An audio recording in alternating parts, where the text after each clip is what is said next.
Fala galera, tudo certo com vocês? Mais um vídeo aqui no canal. E hoje, ainda no tema de seleção brasileira, eu vou trazer uma análise tática naquele jeito de campinho, né? Vai ter minha cabeça de um lado, o campinho do outro. E eu vou trazer algumas possibilidades do que eu acho que o Ancelotti pode fazer com essa seleção brasileira na Copa do Mundo, né? Eu pensei em três possibilidades iniciais, que eu imagino que sejam modelos base que ele possa usar na Copa. E talvez ele já venha a usar esses mesmos modelos contra o Panamá no fim de semana que vem e depois no amistoso contra o Egito antes mesmo da Copa começar. Até porque a gente tem muito pouco tempo de preparação, né, nesse ciclo. E eu acho que não cabe muito mais teste. Óbvio, segundo tempo e tal, ele vai acabar testando peças. Só que eu imagino que ele já entre em campo com um time ideal para que esse time pegue liga, né? Esse time pegue liga, passe a jogar melhor junto, tem um pouco mais de sincronia nos movimentos. Então acho que a gente já verá um Brasil muito próximo ou igual o que vai estrear na Copa contra o Panamá e o Egito. Vamos então ao campinho para a gente ver a primeira possibilidade tática que eu trouxe aqui que o Ancelotti pode fazer. Bom, existem duas principais e aí depois eu vou trazer uma opção com o Neymar, né, em campo. Mas eu acredito que pensando no time titular, as coisas não vão mudar muito do que tá aqui na tela, tá? Esse é um modelo que não é bem um 4-3-3, né? O Ancelotti ele gosta de jogar mais num 4-2-4. E eu acho que pensando nesse modelo aqui, a gente tem um 4-2-4, né? Você tem esses quatro atacantes, digamos assim, a linha de dois volantes e aí os quatro de trás. Então, você pode ler como um 4-3-3, mas eu leio isso aqui como um 4-2-4 também, tá? E aqui, o que que a gente tem, né? E eu acho que não vai fugir disso. Não muito, pelo menos, mesmo na próxima situação. O goleiro é o Alisson, e aqui já tem um ponto, né? Eu tô levando em consideração o que eu acho que o Ancelotti vai fazer, não o que eu prefiro, e também levando em consideração que todos que foram convocados estarão saudáveis e aptos a jogar, beleza? Tô partindo desse princípio. E nessa situação, o Alisson é o goleiro titular e eu acho que não há nem dúvidas. Tanto o Ederson quanto o Everton, eles não passam confiança. E, enfim, o Alisson também não, porque ele não joga já tem, sei lá, 6 meses, né? Só que, de qualquer forma, ele é o nosso goleiro titular e deve ser em qualquer situação. A dupla de zaga também não deve ser diferente disso. Marquinhos e Gabriel Magalhães são a dupla titular, e a não ser que eles estejam suspensos por cartão ou lesionados, eles serão os titulares da posição e provavelmente vão jogar os 90 minutos de todos os jogos, tá? Nas laterais, a gente já começa a ver possibilidades. O Alexandro, eu acho que será o titular do Ancelotti, também, a não ser que se lesione, ou enfim, será o titular, mesmo que não viva o melhor momento dele. E o Wesley, na minha opinião, deve ser o titular. Aqui é um ponto que eu acho que é uma das principais mudanças entre as duas formações táticas. E por que isso? O Wesley, ele é um jogador que tem muito mais capacidade ofensiva do que defensiva, né? Ele é um lateral que consegue fazer passagens no fundo do campo, ele consegue fazer penetrações na zaga adversária que outros laterais não conseguem ou não conseguem mais. Por exemplo, o Alexandre não tem essa característica de aprofundar e ir até a linha de fundo, até pela idade e condição física, né? Já o Wesley, ele tem. Ele é muito rápido e muito bom nisso. Só que ele não tem muitas valências defensivas de elite. Não é que ele é ruim defendendo, mas falta um pouco, principalmente quando a gente for jogar contra times que exigem mais da marcação. Então, para você ter o Wesley em campo, que talvez seja o ideal, a gente precisa de um time que tem um pouco mais de capacidade de recomposição. E o Ancelotti, ele gosta de jogar com dois volantes e quatro atacantes, né? Então, nesse cenário aqui, o Bruno Guimarães e o Casimiro, eles são pra mim também os volantes titulares absolutos e só sairão de campo em caso de cartão amarelo, que é algo bem provável pra volantes, né? Tomar cartão em uma partida, depois passa uma, toma em outra e talvez fique fora de umas oitavas ou daquela famosa 16ª de final, né? Então, tanto o Danilo, do Botafogo, né, e não do Flamengo, quanto o Paquetá, eles não estão aqui nesses campinhos, só que eles têm uma chance altíssima de entrar em campo, tanto para o meio, aqui a posição de meio de campo, que nesse caso é o Matheus Cunha, quanto para a posição de volante, tanto do Casimiro quanto do Bruno Guimarães. É verdade que o Fabinho é a reserva do Casimiro, então partimos do princípio que ele vai entrar sempre que o Casimiro não puder. Só que se o Brasil precisar de mais capacidade ofensiva, tanto o Danilo quanto o Paquetá conseguem entregar mais. Então, nesse cenário, o que muda, né? O Wesley, como lateral direito, exige que os atacantes voltem mais para marcar. O Rafinha, ele é muito bom fazendo esse tipo de recomposição, tanto na lateral quanto fechando pelo meio, se for necessário. O Vinícius não é. O Vinícius ele não é um jogador que volta muito para marcar, né? Ele não tem essa valência de correr para trás, de se entregar fisicamente na marcação, não é característico dele, né?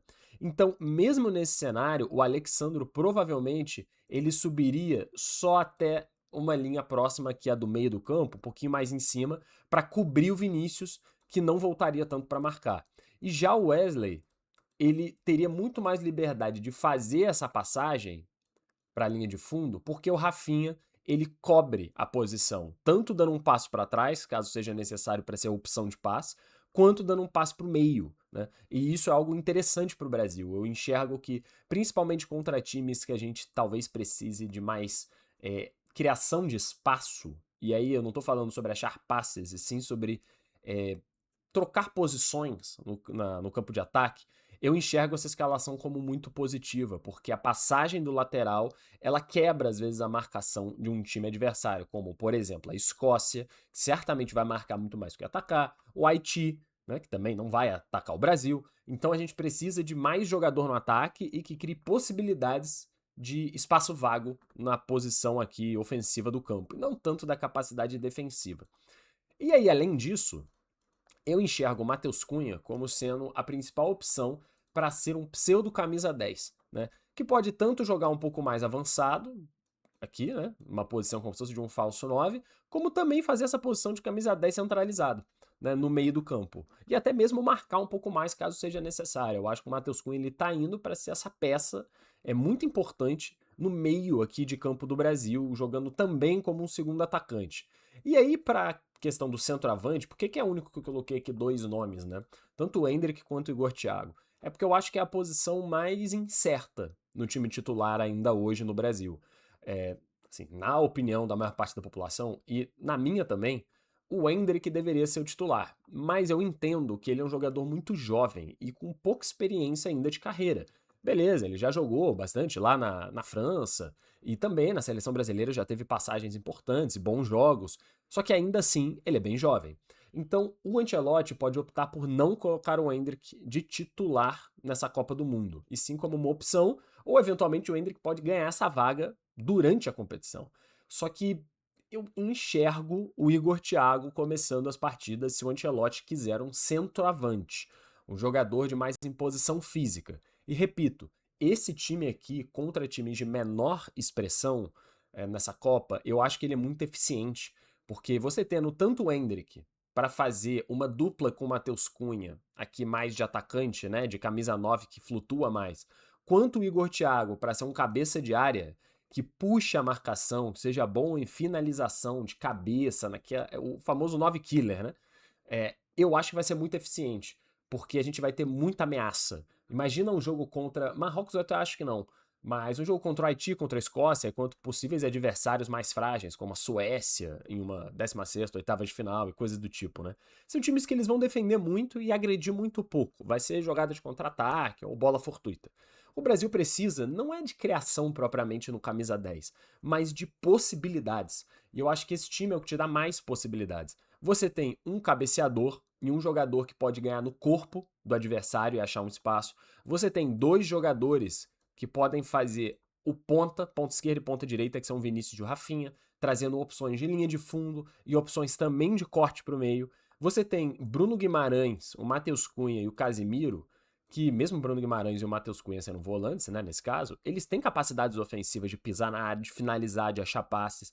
E você ainda tem o Wesley, que pode também fazer essa jogada de linha de fundo aparecer como opção para tabelar com o Rafinha, e o Alexandro, que pode, de certa forma, auxiliar nessa situação toda. Então, isso aqui é muita ameaça. Contra uma Escócia, por exemplo, que para mim talvez seja o exemplo mais claro desse tipo de situação, porque o Haiti ele é muito, muito frágil, né? É muito útil. Porque você vai ter tanto jogador escocês na defesa que dessa forma eles vão ter que se preocupar com 7 jogadores com valências diferentes. Eles vão ter que se planejar para bola levantada na área, para infiltração, para jogada de linha de fundo, e isso é muito complicado para um time que tem menos valência técnica. Dito isso, existe uma outra coisa que o Ancelotti pode fazer e que eu acho que talvez tenha até mais chance de acontecer do que a que eu mostrei antes, né? Que é essa disposição de campo aqui. O Ancelotti, ele gosta mais de jogar num 4-2-4. E nesse formato que eu trouxe, o 4-2-4 ele fica um pouco mais claro e talvez um pouco mais próximo do que o Ancelotti de fato gostaria de fazer na Copa do Mundo. Por que eu digo isso?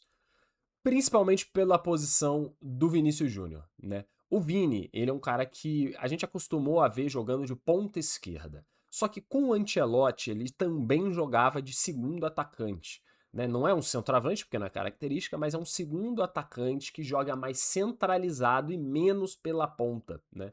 E nessa formatação de time, o Vinícius teria mais essa possibilidade de se movimentar na zona central do campo, tanto vindo pedir bola, tanto como atacando a área.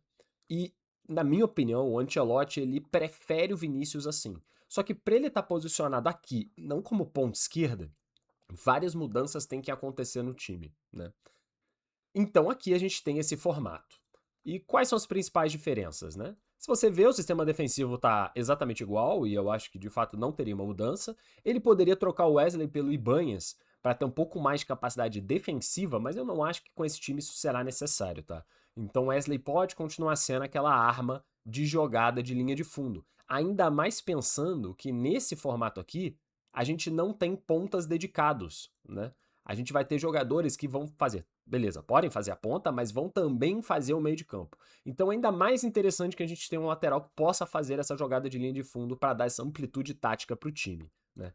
Então, beleza, a linha de defesa continua igual, a linha de volantes também não deve mudar nessa situação, pelo menos não em um cenário de time titular, né? Segundo tempo é outra coisa. O que muda bastante aqui é esta figura muito criticada e muito não muito benquista, né, pelos torcedores na seleção brasileira, que é o Gabriel Martinelli. Ele é uma peça que realmente pessoas podem achar estranho, né? Você que tá vendo isso aqui pode falar, nossa, mas o Martinelli, cara, ele não vem jogando muita coisa no Arsenal, mesmo tendo sido campeão. Foi peça importante na primeira metade da temporada, mas na segunda metade perdeu muito espaço, às vezes não entra nem nas partidas. Por que você tá colocando que ele seria titular do Brasil aqui? Bom, eu enxergo uma possibilidade do Vinícius jogar como centralizado. E aí abre-se o espaço da esquerda, que a posição é ocupada pelo Martinelli. Se o Vinícius não estiver jogando no corredor esquerdo, provavelmente o Gabriel Martinelli é essa reposição. Aí você vai falar, mas e o Luiz Henrique? O Luiz Henrique ele normalmente joga do lado direito. Então, pode existir uma improvisação do Luiz Henrique na esquerda? Pode. Só que eu acho pouco provável. Eu imagino que o Martinelli vai jogar por aqui. E até por um outro motivo. Lembra que eu falei que o Vinícius tem uma dificuldade de recompor defensivamente? O Martinelli ele não teria essa dificuldade. Ele também serviria como um tipo de defensor do Vinícius Júnior. Para o Vinícius poder atacar mais a área e o Martinelli cobrir essa zona de campo na marcação. Ele seria mais um cara que ficaria preso. Poderia fazer passagem na linha de fundo? Poderia. Só que eu acho que ele teria mais valências de ocupar o espaço de campo entre a linha de meio de campo e a linha da grande área. Eu acho que essa seria a principal função e isso soltaria o Vinícius para poder jogar da melhor forma que ele puder e decidir as partidas, porque o Brasil precisa que alguém decida as partidas e esse alguém tem que ser o Vinícius Júnior. Então, isso é uma estratégia para possibilitar o 100% do Vinícius. E para isso você sacrifica a ponta esquerda, você sacrifica o Gabriel Martinelli. Até pensando que o Alexandro tem um pouco de dificuldade física. E ter essa ajuda no corredor esquerdo pode ser muito importante, até também para o Martinelli cobrir passagens de atacantes. Então, beleza, contra times mais frágeis, isso não deve acontecer. Só que quando a gente estiver jogando contra, por exemplo, uma França ou algo do tipo, o Mbappé vai acelerar no corredor, e se a gente deixar ele no mano a mano contra o Alexandro, pode ser que dê problema, porque o Alexandro não tem a velocidade para ganhar do Mbappé. Então a gente talvez precise do Gabriel Martinelli acompanhando o Mbappé desde o campo de ataque. Isso é uma possibilidade e eu acho que é até um jeito do Ancelotti se precaver desse tipo de situação contra seleções mais fortes. E aí aqui a dupla de ataque do Vinícius, né? Eu coloquei o Matheus Cunha, porque o Matheus Cunha também faz um pouco essa função de camisa 9, né? Então eu acho que isso aqui é um time muito experiente, maduro e pronto para jogar. Pode ser que o Matheus Cunha não jogue nessa situação e jogue o Endrick. Eu também acho que seria algo que funcionaria bem. Nesse cenário, eu não enxergo o Thiago entrando em campo porque a gente não teria a função do centroavante. A gente teria uma função de dois atacantes. Né? Mais ou menos como, sei lá, o Flamengo jogava na época do Gabigol. Né? O Gabigol ele jogava junto com o Bruno Henrique muitas vezes como uma dupla. É um pouco esse cenário. Você tem um jogador mais rápido, mais arisco, e um outro jogador que ele é um pouco mais do passe, da finalização da entrada da área, que seria, por exemplo, o Matheus Cunha, né, nesse cenário. E o Rafinha faria a mesma função de sempre, só que um pouco mais centralizado. Ele já fez isso no Barcelona algumas vezes, e na seleção também. Mesmo a gente também enxergando ele mais como um ponta-direita, eu enxergo o Rafinha como um possível, não camisa 10, né? Mas um cara que joga nessa função centralizada, se for necessário. Ainda mais com o Wesley passando na direita, o Rafinha fecha para o meio. E aí a gente tem uma situação de 5 homens atacando também sem os volantes. Agora, e o Neymar? Bom, o Neymar foi convocado, né? Então a gente supõe que ele entre em campo. Eu acho que ele não será titular, mas eu vou fazer um exercício aqui do que seria um time com o Neymar em campo, né? E eu acho que muda algumas poucas coisas, né? Aqui é mais uma viagem, assim, uma viagem no sentido de é um pouco mais o que eu acho que seria o melhor possível. Eu não sei se isso é funcional, e eu vou trazer aqui o porquê, mas enfim, Neymar em campo imputa algumas situações, né? A primeira mudança, e que pra mim é uma mudança que tem que acontecer e é óbvia caso o Neymar esteja em campo, é a entrada do Ibanhas na lateral direita. E por que eu digo isso? Porque o Wesley ele é um jogador com menor capacidade defensiva. Só que com o Neymar em campo, a gente tem menos um homem de marcação, porque o Neymar não tem muita condição mesmo de voltar para marcar. Isso não será pedido dele, senão não faz sentido nenhum ele estar em campo, né? Então a gente precisa de mais um homem de defesa. E aí eu acho que é exatamente a situação do Ibanhas e por isso que ele foi convocado. Ele é zagueiro, né? Mas ele não foi convocado para fazer a zaga, ele foi convocado para fazer a lateral direita, caso a lateral direita precise se transformar em um terceiro zagueiro, que é esse caso. O Alexandre ele subiria muito pouco, o Ibanhas praticamente também não subiria, e aí você teria até essa linha aqui do meio de campo, né? Todos esses 6 com uma função extremamente defensiva. Só obviamente aqui o Bruno Guimarães, talvez o Casemiro com a possibilidade de auxiliar no ataque. Os outros, esquece, os laterais não vão subir nesse caso, porque a gente precisa de mais defesa e recomposição. O Neymar, ele não é um jogador de recomposição defensiva, e o Vinícius também não. Então, nesse cenário aqui, exigiria muita coisa do Rafinha e dos volantes e também do centroavante. E por isso que eu coloquei o Endrick aqui. Por dois motivos, na verdade. Primeiro, porque eu acho que ele é o atacante centroavante com mais capacidade de achar espaços e de se entender com o Neymar. Então, o Neymar, ele gosta do quê? Ele gosta de jogadas, de achar bolas em profundidade entre os zagueiros, nas costas dos zagueiros. E eu enxergo o Endrick como o principal nome, melhor do que o Igor Thiago, certamente, para conseguir fazer esse tipo de movimentação e atacar a área. Então, esse é um dos motivos do porquê o Endrick tá aqui. E o segundo motivo é porque eu acho que ele vai se doar muita coisa fisicamente em campo. Ele é muito jovem, tem uma capacidade física absurda e ele vai voltar para marcar. Então, no que o Neymar sobe e o Endrick acompanha, na hora que o Brasil perder a bola, o Neymar ele não vai conseguir fazer essa marcação e, na verdade, quem vai atacar o zagueiro deve ser o Neymar. E o Endrick ele vai recuar para fazer uma recomposição no meio de campo e pegar a meia, né? A meia do time adversário. Eu não acho que o Igor Thiago teria essa capacidade e eu não acho que a posição aqui seria do Luiz Henrique ou nada do tipo. Então, eu considero que o Endrick seja essa melhor opção caso o Neymar jogue, né? E aí tem que entender se é possível o Neymar e o Vinícius Júnior jogarem juntos, né? Porque são dois jogadores de característica muito ofensiva, são dois jogadores de característica muito pouco defensiva, e talvez jogar com dois a menos na defesa não funcione. E aí, no lugar do Vinícius, tenha que entrar o Gabriel Martinelli, porque é um jogador que talvez tenha menos capacidade ofensiva, mas tem mais capacidades defensivas. E aí você pode argumentar: ah, não vale a pena você colocar o Gabriel Martinelli, o Ibanhas, só para ter o Neymar. Enfim, porque quem vai receber o passe do Neymar, né?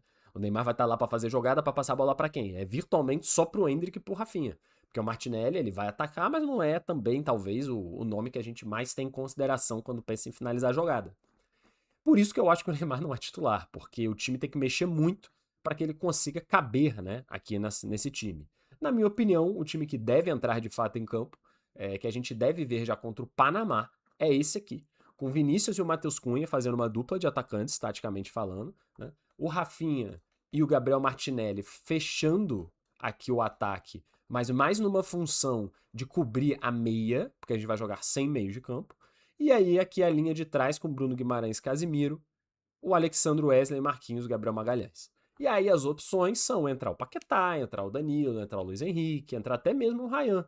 Porque aí você pode mudar muito a composição do time, né? Você pode abrir o time, Pode marcar mais, pode dar mais capacidade defensiva, pode dar mais vigor físico. E, obviamente, aí são questões de segundo tempo, de caso a caso, dependendo de resultado. Mas eu acho que esse aqui talvez seja o time ideal na cabeça do Ancelotti e seria a minha aposta para a gente já ver contra o Panamá e contra o Egito. Dito que ele não queira fazer mais testes, né? Se ele quiser testar um time à vera já, eu acho que vai ser esse aqui. Dito isso, tá entregue aí então uma visão tática bem rápida, bem resumida das 3 possibilidades que eu enxergo para o Brasil, sendo que uma delas é com o Neymar e é menos provável que aconteça, e as outras 2 são as maiores possibilidades da gente ver. Não acho que vai fugir muito disso, a não ser que tenha uma surpresa muito grande nos treinos, né? Sempre tem que se levar isso em consideração. Vai ter aí praticamente 20 dias de treino dedicado com esses caras todos lá na Granja Comari, depois lá nos Estados Unidos. E eu acho que isso pode mudar algumas coisas, algumas visões que a gente tem. Porque o Ancelotti, ele vê os caras jogando no clube e tal, mas às vezes treinando todo mundo junto, por exemplo, cara, o Luiz Henrique se destaca e toma a vaga de alguém. Isso é possível. E aí o Rafinha joga de 10, o Luiz Henrique joga na ponta direita. Tudo isso depende dos treinos que a gente não vai ver, mas o Ancelotti vai. Aí nos próximos 15, 20 dias a partir do final de semana que vem, porque, se eu não me engano, os jogadores se apresentam no dia 31, né? Algo por aí.